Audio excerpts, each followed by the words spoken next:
I did steal hugely from Barry Humphries, a great inspiration.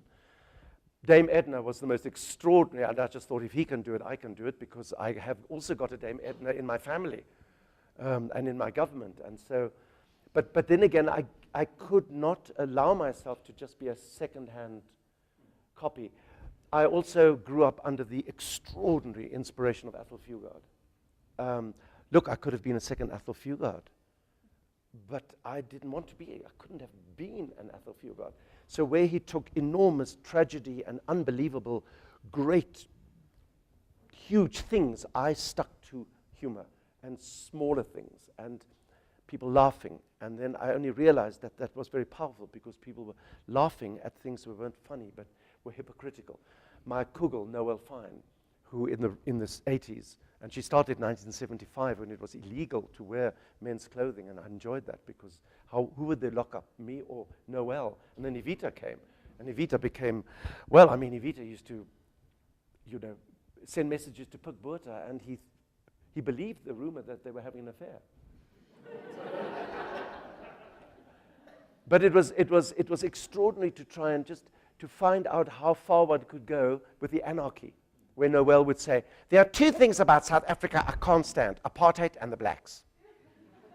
And somehow, in the 80s, you thought, you know, that's pretty true. I want apartheid to go, but oh, God, I don't want my garden boy to go, you know, or take over my house, you know, all that. So anarchy was very important as well. Anarchy of sexual anarchy, political anarchy. The last frontier of satire is something I have touched carefully, and that's religion. Ooh, you've got to be careful there. But I want to go there. Well, because the Muslims will kill you and burn down your house and take off your children's fingers. I mean, let's be fair, you know. I mean, not George Bush. George, yeah, he was also an interesting example of how he invented an idiot called George Bush. He did. He got away with murder because, oh, bloody George Bush. Clever George Bush. All of them were clever. I mean, he's a parody of himself. Well, he created somebody that we could actually laugh at and make fun of, and that's why Malema is also not just a clown. Malema is Malema is saying some frighteningly important things, and frankly, everything he said right from the very beginning were things that we just did not allow ourselves to think about. So it's interesting. Again, my fantasy, my theatrical fantasy, I think, okay, Evita's now in the ANC. What is she doing there? She's in the kitchen. She's adopted a little black baby who looks exactly like Julius Malema. Very strange. She says, when I carry him down the passages of Lutuli House, everybody runs because he's got this little red beret on. Shame, he's a very sweet little thing. Teaching himself English, he's now got a long word. It's called nationalization. But Evita's putting the ANC on a diet, and she says it's going to work because within 2 months you'll see female members of the cabinet fit into economy class seats on SA. You see? So she's there, and now she's going to become totally responsible for Nkandla.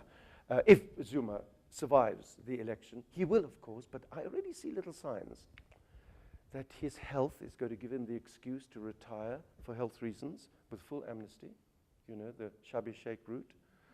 And then Julius Malema might have made a deal with the ANC. Maybe they said to him some months ago, listen, we're not going to get the youth vote.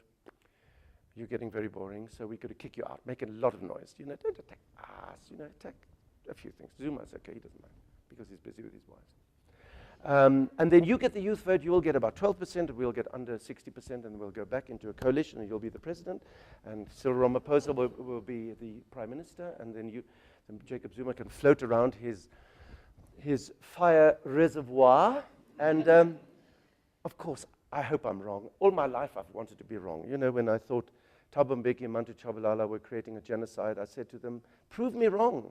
They didn't. We lost 380,000 people. But I have to stick to a balance, a definition. 49% anger, 51% entertainment. The other way is, you're not going to bother about that. You don't want to be shouted at.